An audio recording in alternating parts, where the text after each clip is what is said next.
book launch of War in the Age of the Smartphone, a timely and thought-provoking work that examines how digital connectivity, mobile technology, and social media are reshaping modern warfare and conflict.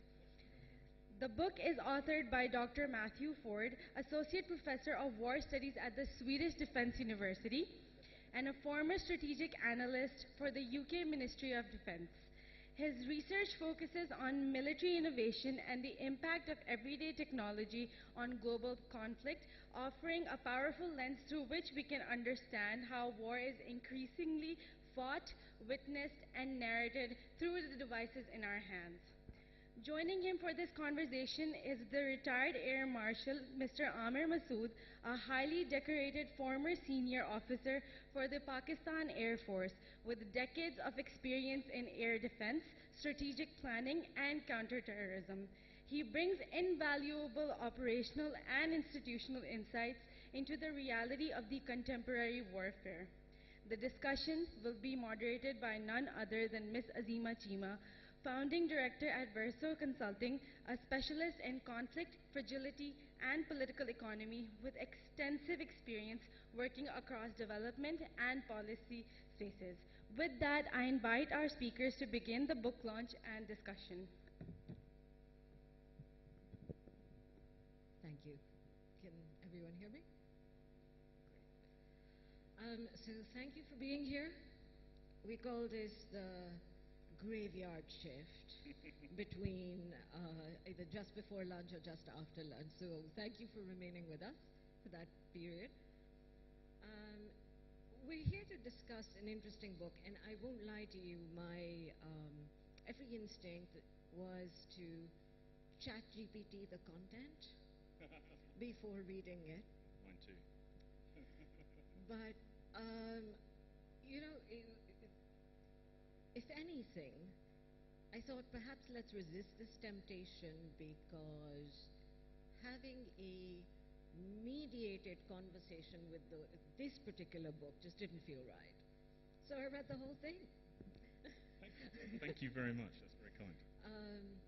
But let me just quickly introduce Matthew a little bit more. Matthew has a PhD from War Studies at King's College and is currently serving at the War Studies Department as Associate Professor at the Swedish Defence University. But this is his third book.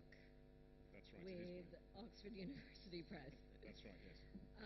And War in the Smartphone Age, how did you get the idea? I got the idea getting frustrated at looking at nonsense on my phone. Both agency and vulnerability in the execution and representation of war. And then you talk about a fairly technical evolution of kill chains. I'd like us to anchor the conversation there, and for our audience, if you could just explain a little bit about kill chains, what they are, how they came to be, and then we'll weave into the political economy of the ecosystem that include tech giants and the implications for us all going forward. So, can we start with that?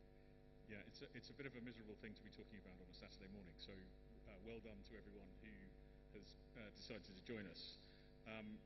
Kill chains, the idea of a kill chain has a long history in war, to at least aerial bombardment, and it's good, fantastic. It seems to me that we have Air Marshal Amir here with us as well. But to at least the First World War.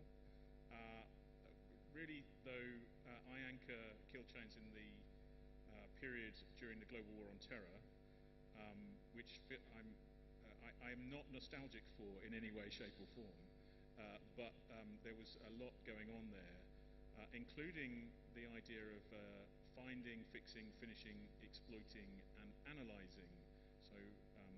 So the idea of finding the enemy and then fixing them and then attacking them in some way, shape or form is at the heart of what a kill chain is. And there's a process of looping where you find some information, and then as you find more information, digital information in the Global War on Terror terms, on the location that you're investigating, that you're striking, You gather up that digital information from people's phones and computers and whatever, and then feed that back into the intelligence cycle. And then you have a process of creating a kill chain. And the faster you can run this kill chain, the more targets you can identify and therefore strike.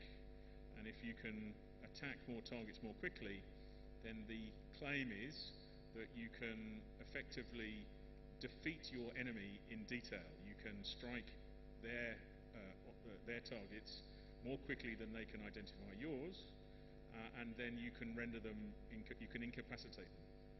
Thank you, sir. Thank you. I've just had a coffee delivered, which is very kind. So this is and this is predominantly a military framing of thinking about attacking targets.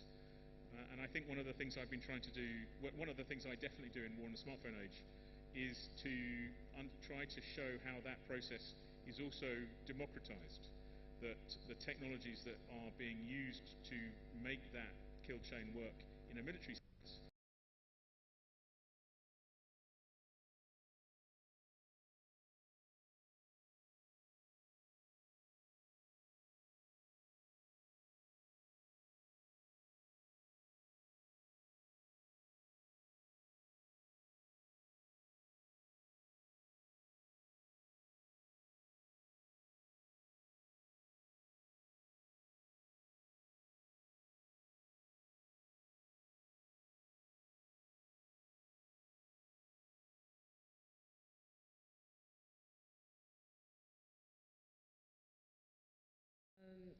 Has been served as the chairman of the PAF's Center for Artificial Intelligence and Computing.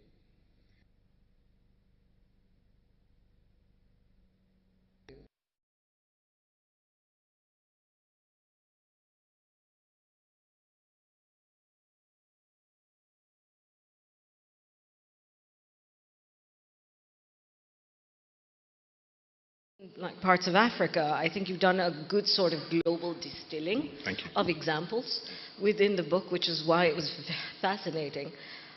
I think for our audience, particularly this city, Lahore, which experienced war last year, you know, a process that sort of very quickly normalized this idea of drone swarms over Pakistani cities with citizen participation. This is something that at this moment speaks very differently to Pakistani audiences, particularly here in Lahore. I wanted to ask you, how did you react to the content of the book, and how does the Pakistani experience speak to the other textual examples that Matthew has brought into it? Thank you, Azima, for your question. I think it's a very broad question you have asked. You know, there are many parts of this. First of all, I would like to congratulate Matthew for his book, which was well written, very interesting for me at least. And again, you also had not many areas covered in your book, but you were specific about the mobile and how the mobile has been able to now act like a command and control center, actually.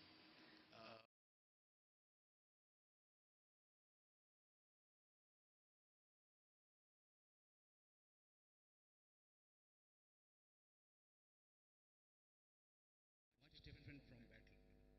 The war is ongoing, and in war you have every aspect which is part of the war. You know, it's the diplomacy, the intelligence, the military, the economy. So it's an ongoing sort of thing, and we are actually in a state of war all of the time, and also the law affairs.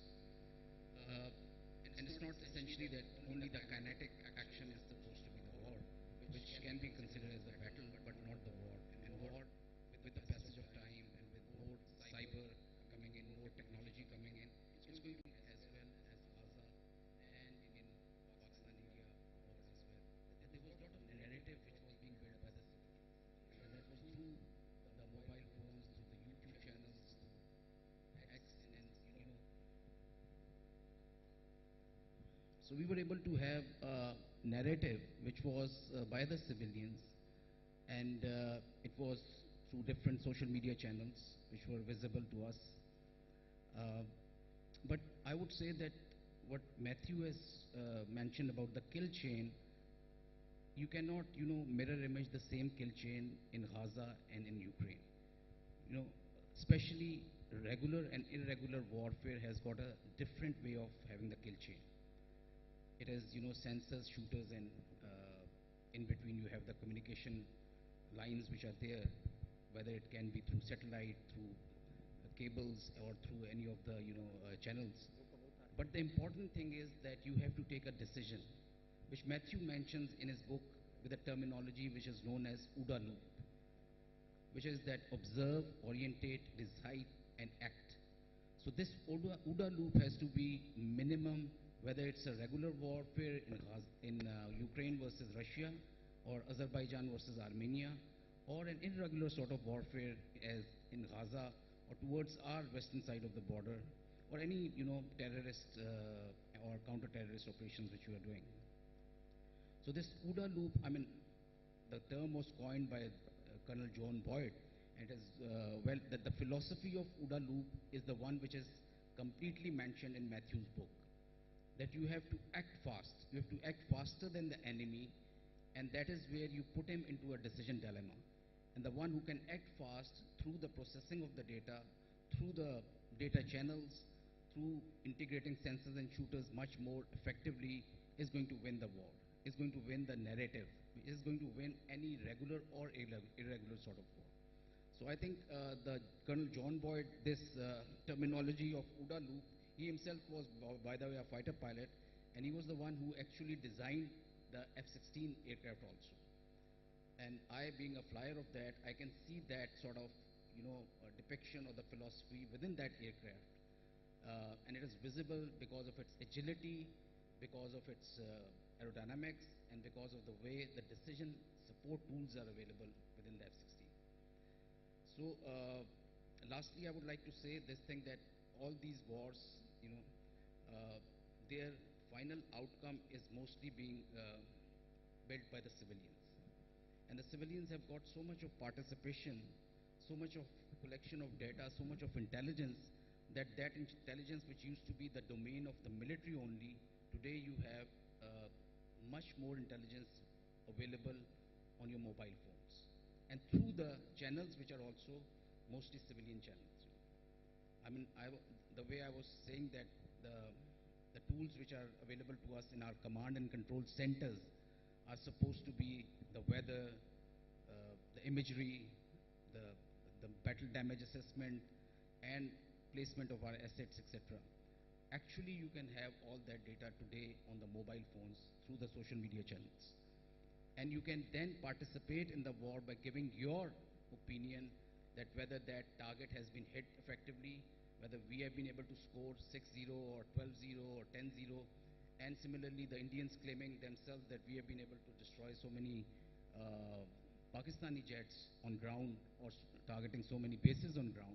So this was all a war of narrative, And the more it was being mentioned on the social media, and some were the fake news also of some foreign magazines and the channels, etc., that was coming through the civilian, powerhouses of Indian tech industry, etc.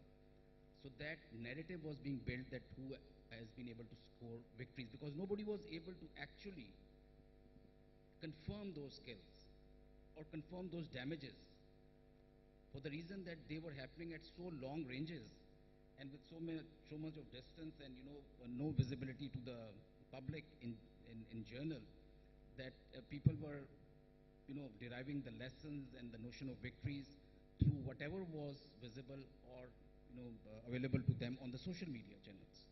So this is something which is happening in the wars in Ukraine also, where you can see a bias of the West.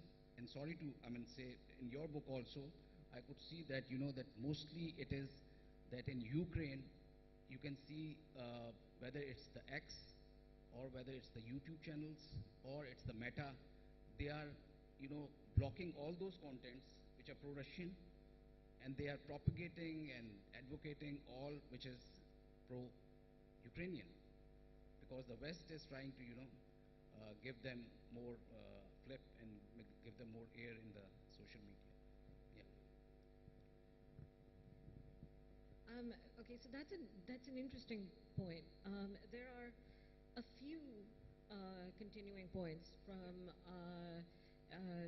the Air Marshal's comments. I think there are two parts of the conversation. One, with respect to kill chains. One is on the notion of targeting. How is that targeting decision made? How is it contextually different? And the second is what it means for narrative. So two thoughts that I had.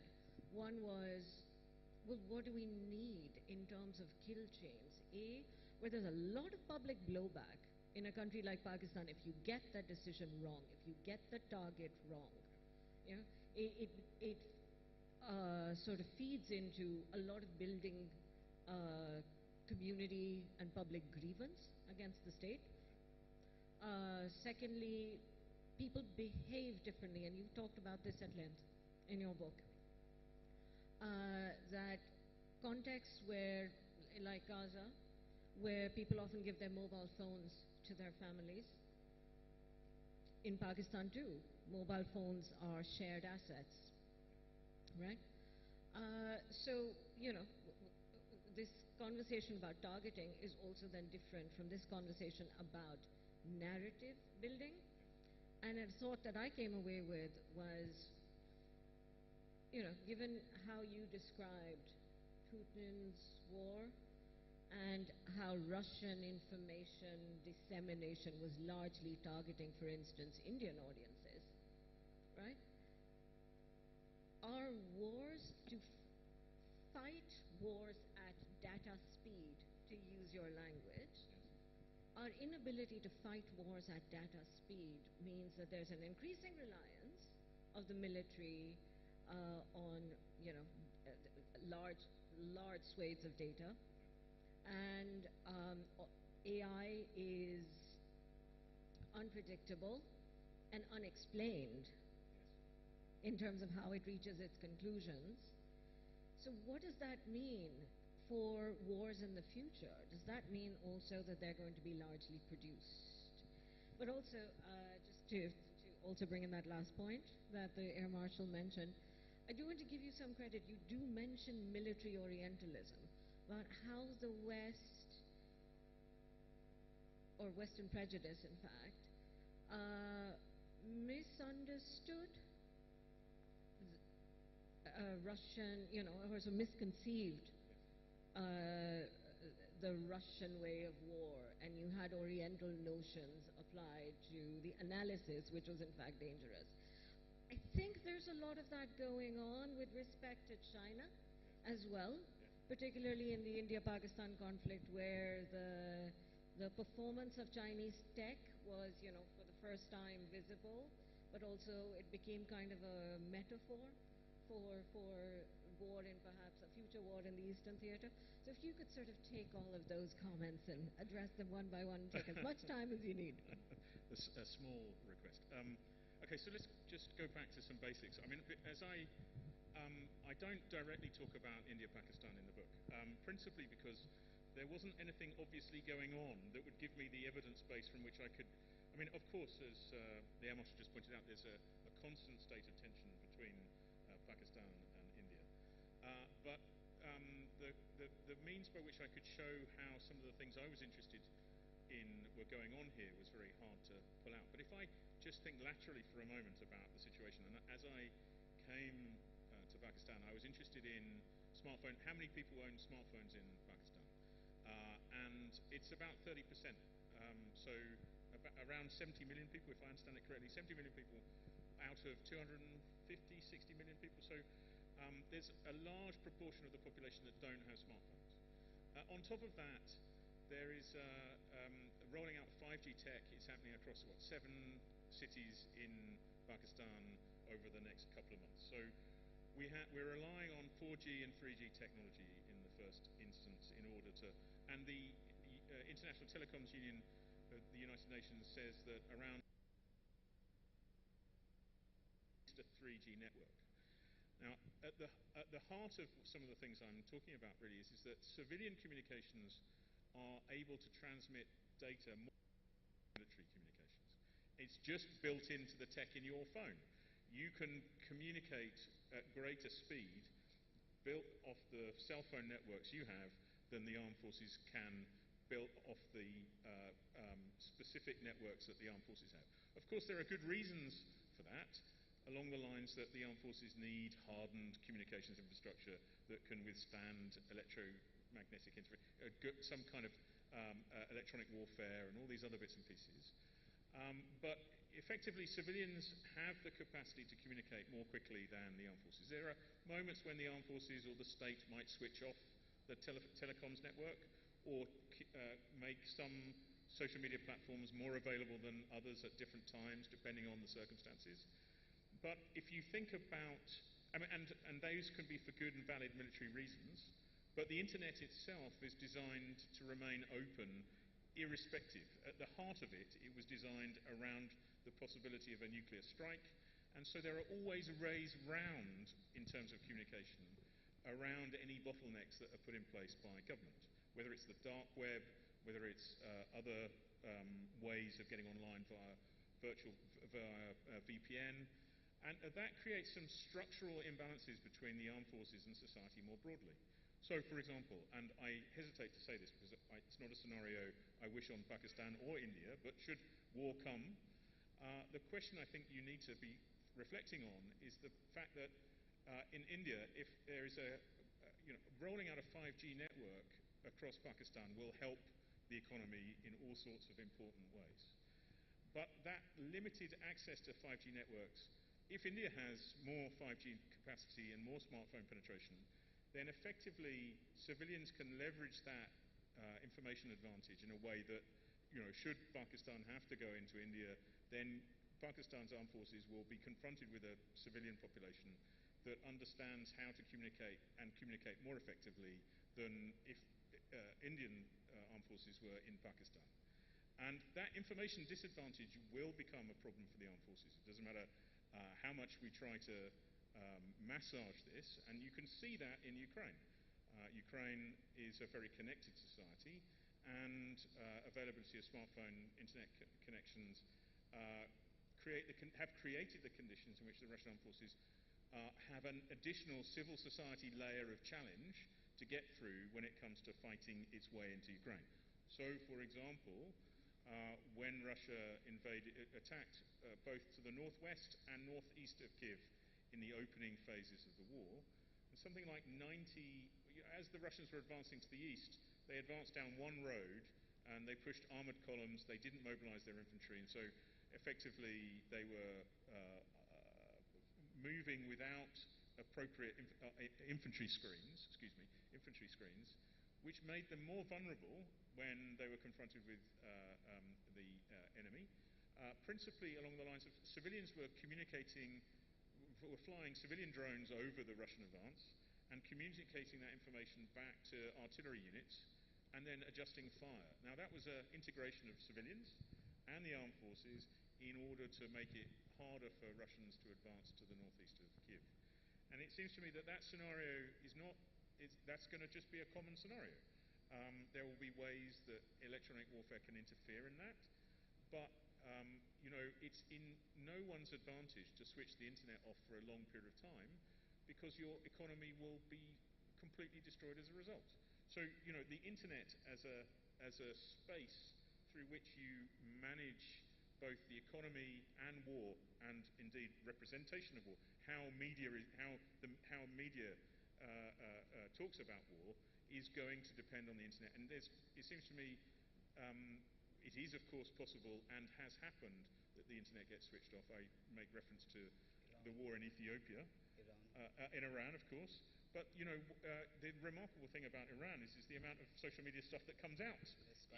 Exactly so. So there are all sorts of other ways of getting online that will complicate the challenge facing the armed forces and indeed complicate the way narratives are constructed.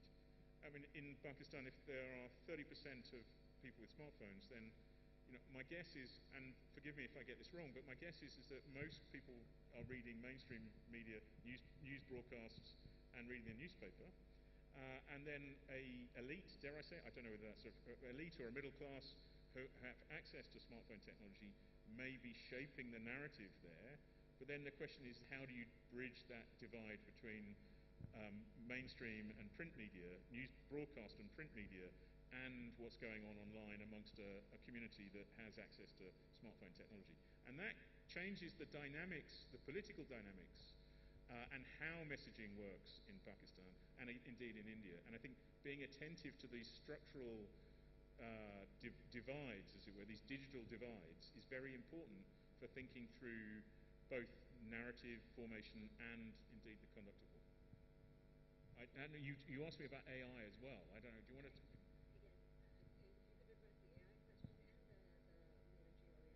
Oh yeah, military orientalism. Military orientalism, let's start with military orientalism. The West is very good, I mean, and dare I say, OODA loops and the whole framing of kill chains, that may or may not be how other parts of the world choose to fight. But it's a very pervasive, way of thinking, and it's partly, and it creates all sorts of problems. You see through the lens of the OODA loop, and then suddenly, if the Russians don't fight like the Americans, then they're doing something wrong. And that may or may not be how the Russians choose to fight. But instead of going back to battle and look at what was going on in Ukraine, look at a particular battle, and they were interpreting that battle through an American lens without actually going and walking the battlefield, without going and talking to Ukrainians, without going and investigating properly. And of course, when a journalist did go and do that, and they had a military experience themselves, when they did go and do that, they found that the analysis that was being repeated in DC bore no relation to what was going on the battlefield. And the result of which is you start to incorporate that into your analyses, which drives a whole series of political choices going on in the Pentagon and in the armed forces, which appeals to a particular agenda in those parts of the American bureaucracy, but may or may not reflect actually how the Russians have been fighting. So being attentive to this, I think, personally is very important because, firstly, that difference is worth paying attention and is interesting in itself. But also, if the West insists on treating everywhere else as inadequate compared to the West, then this is clearly a category mistake, and we need to get past that in a very serious way.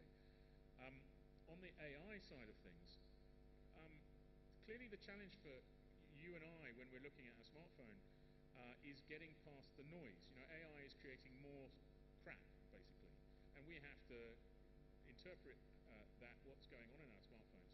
And it seems to me that there are all sorts of really rather serious challenges here. I was giving a talk for the UK Cabinet Office meeting conference, and a fact-checking organisation told me that every day they scrape for 100,000 facts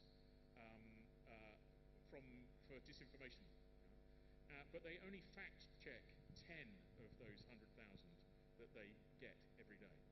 And it seems to me that the idea that we can fact-check in this media ecosystem where there is an enormous amount of both online chatter amongst everyone who's sharing their opinion, whether it's an informed opinion, my expertise as someone who has studied war is irrelevant compared to the billions of other people online. I just get shouted down.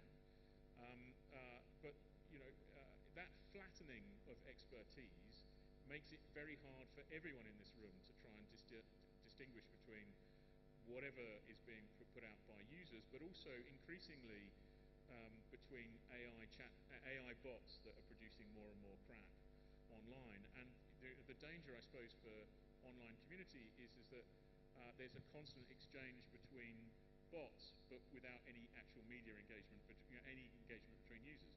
And just to finish that point, the danger is then for a platform owners is that it just switches users off. There is no longer any community to engage with.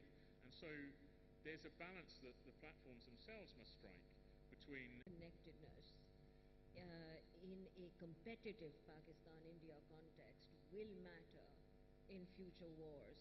So if there is a deficit of connectivity on the Pakistani side, then that is a net negative for Pakistan when it comes to seeing out that competition. So how do you respond to that claim and also other points that Matthew has raised?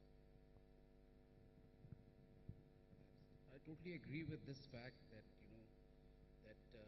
connectedness, integration, fusion of assets, they are the main, I think, winning strategy for any of the country. In future, mainly the wars are going to be in air. Most of the battles are going to be fought in air, whether it is manned aircraft or drones or any other missiles, etc. So that is what we have seen between India and Pakistan also. And anything which can be more high-tech, it is always the air force of any of the country which works with speed and with integration. Speed and integration are essentially required for any person to win over his enemy and to put his enemy into the decision dilemma. This is what exactly happened in Pulwama and in Pahalgam also. That Pakistan Air Force has mostly been in the camps of Western countries as far as its training, its Air Force weapon systems are concerned.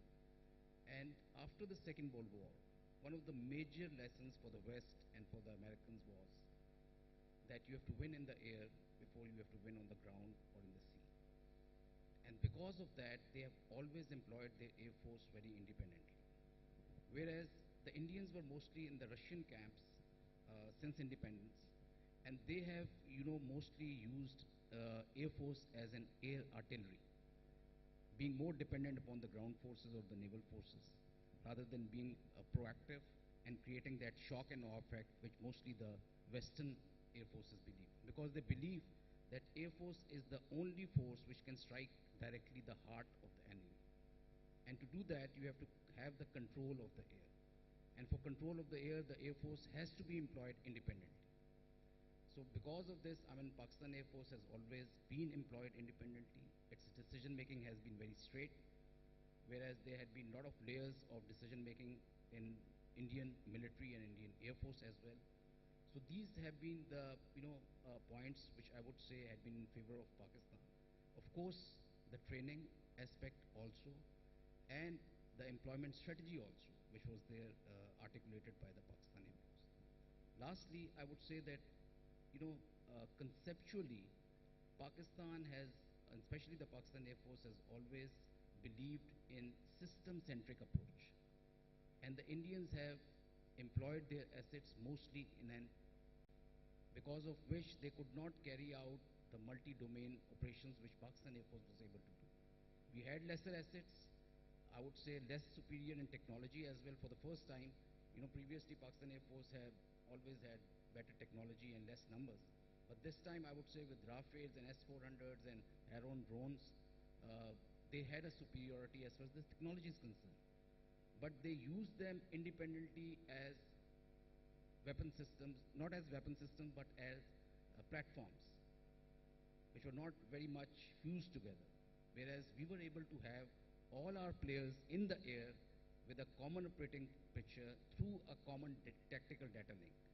And this fusion, which the philosophy Matthew talks in his book of integration and having a common way of participating in the war through integration of the technology and fastening of the OODA loop.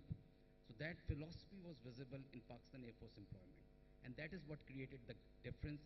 That was able to increase the speed of the kill chain, which we were able to employ against our enemy in a superior way. We were able to shoot them before they even thought of shooting us. There was not a single Meteor.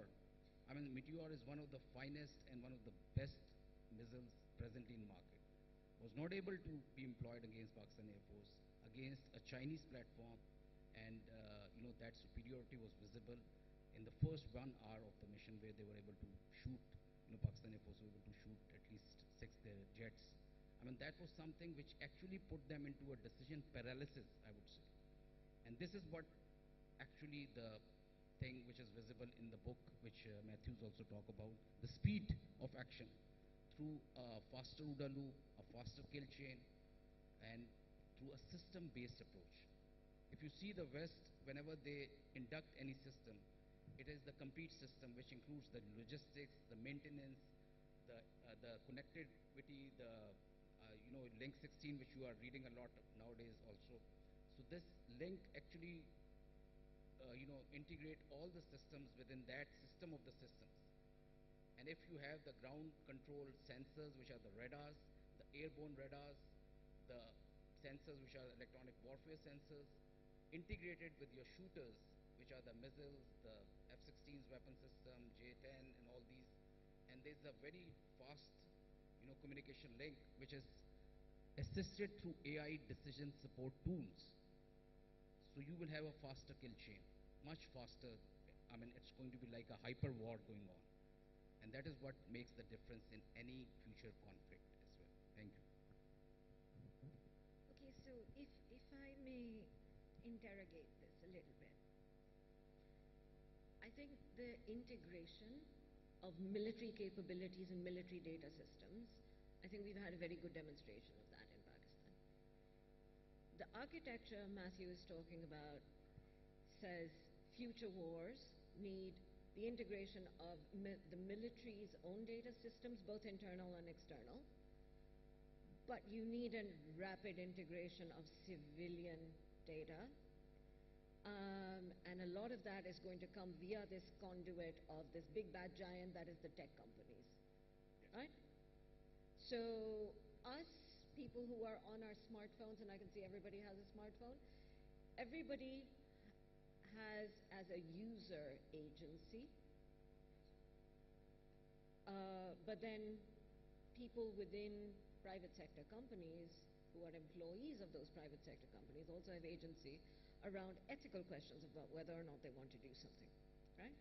So you have talked about the militarization of Silicon Valley and why that should be prevented if we are not to get caught up in endless wars, right? So as a Pakistani, I'm sat here thinking, how far along is Pakistan in actually integrating civilian data? Because what is opaque to me is this relationship that Pakistan has with the tech companies and giants, which is weaker than other countries because to the air marshal. So it's true that the technologies that are in your hands, connected to cloud compute, are the same technologies that the armed forces are relying on increasingly to digitally connect the battlefield to the back office. And the capacity to set up a military Internet of Things is basically, at the moment at least, running off the same technology that you have in the palm of your hands, which is why you're in a position to do things in a way that the armed forces can, but in a different. I mean, clearly, not everyone has access to an F-16, but there are ways to integrate civil society into that process of targeting, as we've just described. But the platform technology that makes that all possible, of course, is via Amazon Web Services or Google or a number of other technology giants. And just to give you a hard example, I mean, Israel is one of the most, if not, in my mind, possibly the most sophisticated actor when it comes to using digital technology in the world. It's for the poor Gazans, of course, it's working in an operating environment that's 40 kilometers by 6. They're working, the Israelis have been working in a space where there has been no contestation of the electromagnetic spectrum. So the Palestinians obviously do not have the capacity to interfere with any data communication that the Israelis might have. So effectively, Israel is operating in a space where it has complete dominance over the electromagnetic spectrum and can communicate at will. It's fiber optic all the way up to the front line, and yet, even though it has all of these advantages, the Israelis were producing so much data that effectively they could not process the data on the basis of their own sovereign military tech centers. Right? They had to outsource, ultimately, to process that data to Amazon and Google, effectively turning people working in those spaces for Google and Amazon into what I've provocatively, and I do it purposely, provocatively titled the munitions workers of the 21st century. And no doubt then you can understand why some people who are working in the valley might be actively protesting about how they have become directly implicated in processes of war and oppression in parts of the world that they had never realized that they were getting involved in when they signed up to work for big tech in the US. I think the implications of that for someone like Pakistan are clear, really. You know, processing data, working with AI, and working in an AI context is going to demand cloud compute. And the capacity to access and leverage AI in those circumstances almost certainly implies, it seems to me, and Air Marshal will no doubt correct me, but almost certainly implies that Pakistan will need to make use of this, of some kind of tech infrastructure that is not necessarily sovereign to Pakistan. It may be some of the technologies might be located in Pakistan, but the platforms themselves, the software and all the rest of it almost certainly will be maintained by software engineers and others who have been trained, experienced, and others out of Pakistan. Now, the implications from an India-Pakistan context are, especially in that, you know, Israel, India are working in a way that is leveraging their technology infrastructures, and that clearly has implications for the strategic balance between India and Pakistan, and implies, in my mind, that Pakistan needs to think very carefully about how it will go about accessing cloud compute in order to maintain some of that strategic balance, so that we don't have a situation in which the escalation dynamic runs out of control and you end up having to ask J.D. Vance and Donald to come back and resolve some of these differences again. Yeah, I totally agree with this fact, you know, because I think in future who's going to control the electromagnetic spectrum is going to be the one who is going to control the tempo of war or any conflict.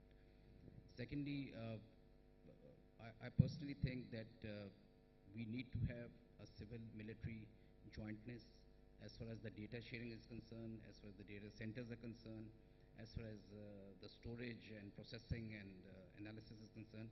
But unfortunately, it's not like that still in Pakistan. While we have good integrated Air Force or Army or Navy, but the civilian assets and the civilian data is not being shared by the military very well, or military data vice versa isn't being shared, and that may be because of the trust deficit or because of maybe the awareness we don't have regarding this particular fact. But you cannot have a common operating picture or a true multi-domain operations till the time you have civil-military data at jointly being stored, processed and analyzed.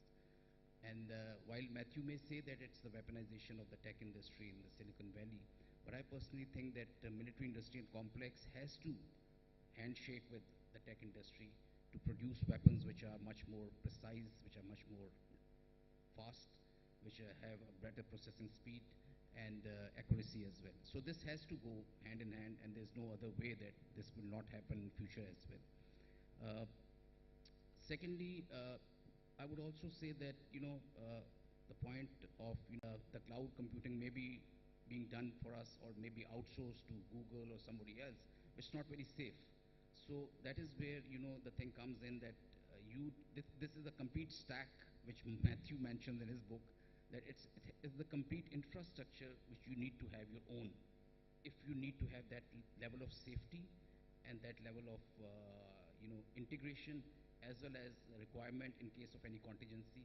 But if there's a backdoor, if somebody else is controlling your storage, processing, or your analysis, then you are not doing it very safely. This is very important for counterproductive. If you have a war zone and where you have players and few of the players are not integrated well, then those players actually become a liability for you. And this is true for the complete integration net working which you create, that all the players have to be integrated well. All your departments, all government, I would say, institutions, they have to be integrated together to create that sort of effect. Otherwise, partial digitization or partial implementation of this concept will not work. And lastly, this sort of technology is at times not very effective against a player who doesn't have the technology at all. If you see this sort of technology being implemented in Afghanistan or certain part of Syria, we couldn't see that effectiveness in Afghanistan of the high-tech equipment or integration or the response of the American forces. There was still a lot of casualties. There was still, because the, maneuvering and operating and their whole infrastructure was very conventional way of applying that. So this technology may not be very effective again.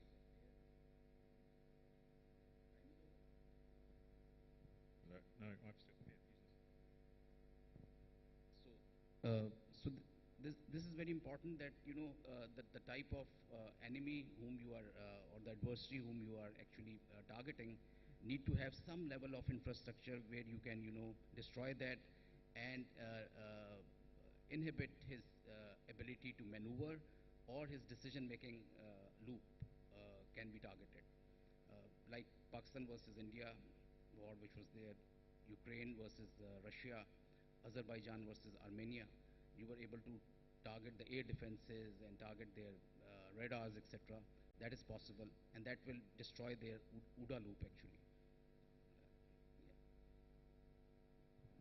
Packet is for. So that is the order of questions. If we can have the lady.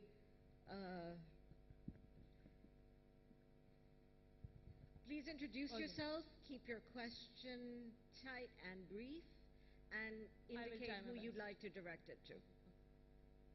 Hello, Matthew.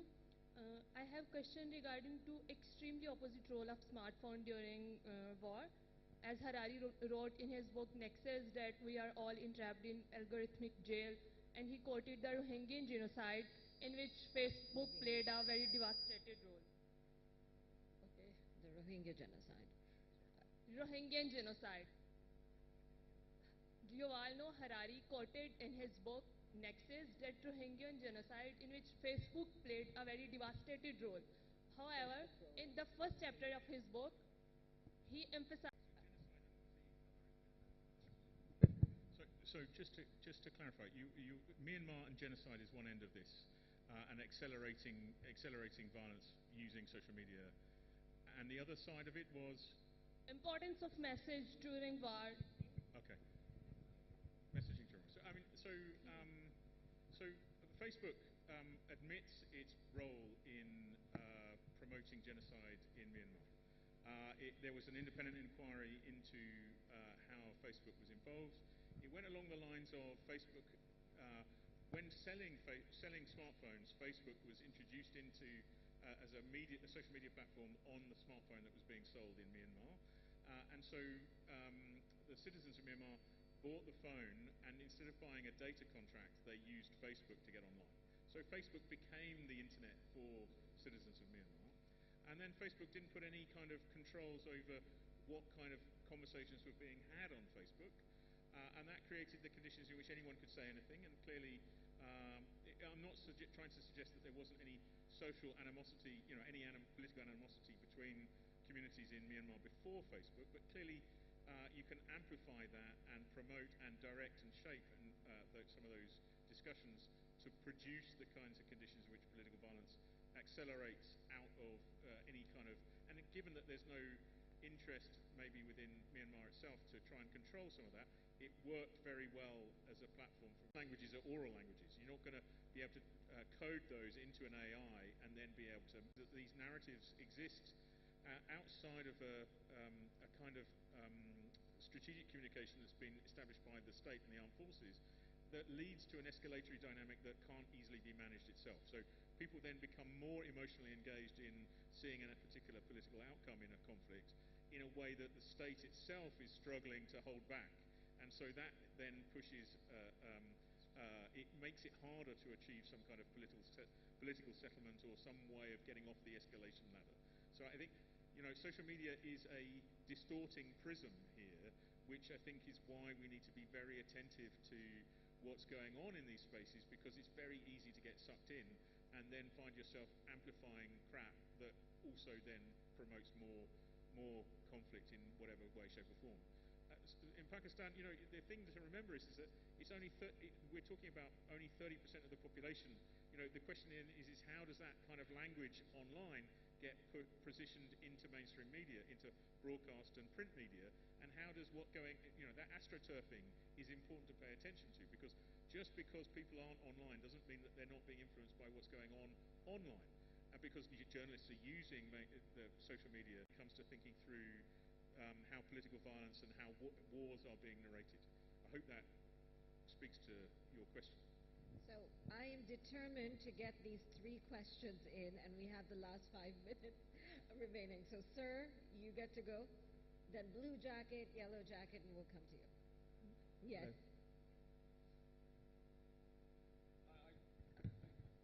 Project. So, you both talked about the war of narrative. So, to weaken the enemy's data leverage, 2 things come in mind. First, you could attack their data centers, and then you could spread misinformation using AI privacy. It's one thing to be integrated during times of war, but what about in times of peace? What about those concerns? So a couple of very quickly. The virtue of the cloud is, of course, that data is stored in all sorts of places around the world.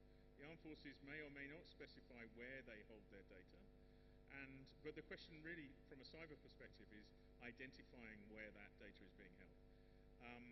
But attacking a data center isn't necessarily going to result in a break in available information associated with intelligence collection, finding and fixing enemy targets. So, the point about the cloud is it introduces resilience in a way that complicates the sets of challenges facing the armed forces in trying to, as you say, maintain data dominance in some way, shape, or form. The other part of the question is really that if you have a smartphone, then you can digitally participate in conflict. It doesn't matter whether you're on the front lines or on the other side of the world. You can film something, broadcast it because you have the means to do that, to publish, consume, and broadcast media all from one device. Or you could do that on the front lines, or you can amplify all of that messaging from another part of the world. The one thing that it does do, though, is it means that you participate in conflict.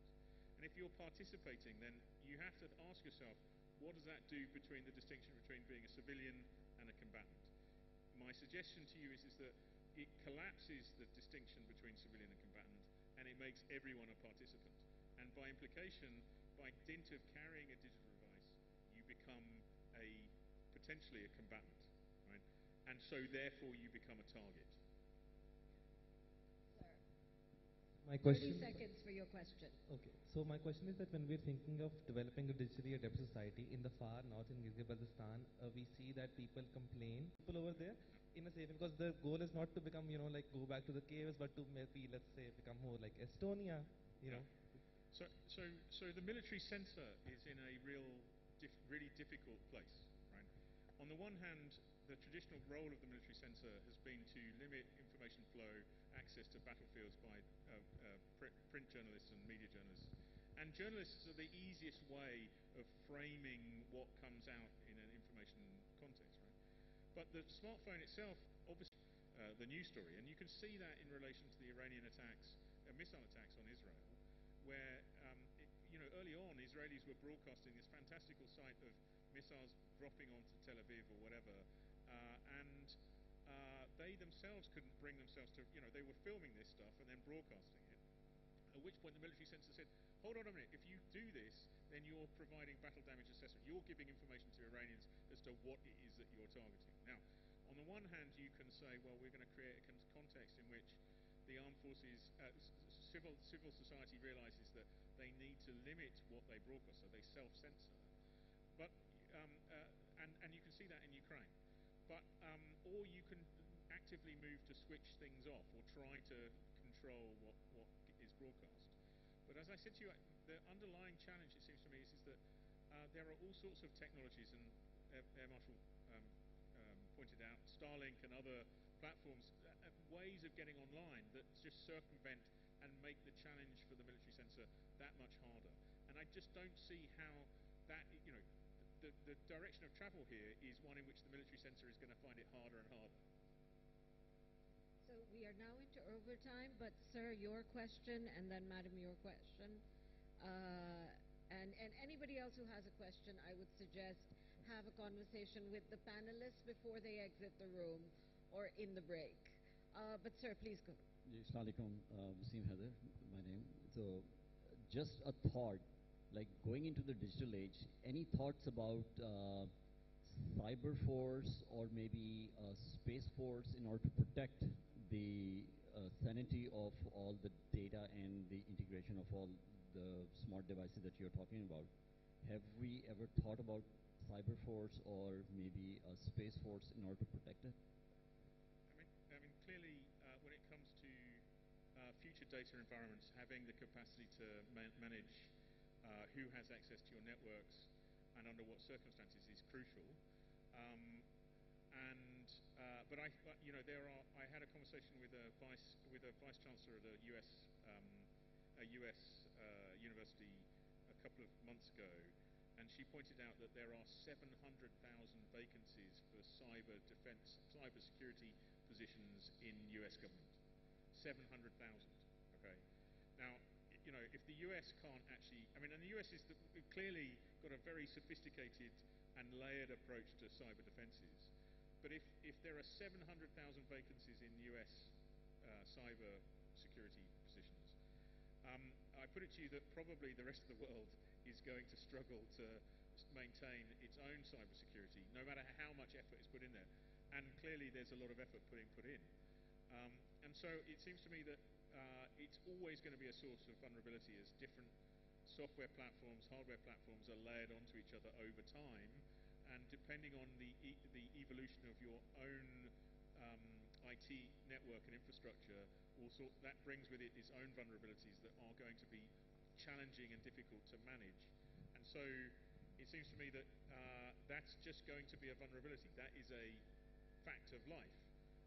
And even though effort is put into hardening these contexts, defense or a cyber attack which we have to do, it has to be a joint sort of thing which has to be made under a single command, a cyber command or an AI command or an information operation command, because you have to integrate both civilians and military assets to have a formidable defense against a cyber.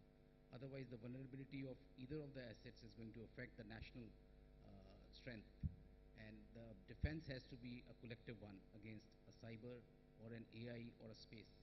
All these have to be at the national level to be integrated with all the assets at your disposal. Thank you. I think we are at time now, and we're leaving with probably more questions than answers, and the certain knowledge that everybody is a willing or reluctant combatant for the future. But thank you very much. Thank you. To our author and the discussant.